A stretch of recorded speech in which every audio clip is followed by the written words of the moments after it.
Number 3 page number 253 ఇక్కడ compound words ని matching చేయమంటున్నాడు. అందరూ చెప్పండి. క్విక్ విట్టెడ్. మీరు కాంపౌండ్ వర్డ్స్ ఎలా రాయాలంటే క్విక్ విట్టెడ్ ఇలా రాయొచ్చు, లేకపోతే ఇలా హైఫన్ పెట్టి ఇలా రాయొచ్చు. క్విక్ విట్టెడ్ ఒక వర్డ్ గా రాయొచ్చు, హైఫన్ పెట్టి రాయొచ్చు. అంతేగాని హైఫన్ లేకుండా ఇలా రాయకూడదు. కాంపౌండ్ వర్డ్ అంటే హైఫన్ పెట్టి రాయండి, లేకపోతే కలిపి రాసేయండి. Next soft spoken. చెప్పండి. Soft spoken.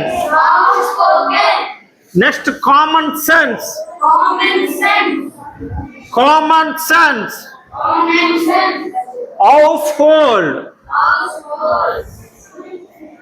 Next book store. Ill tempered. Sky blue.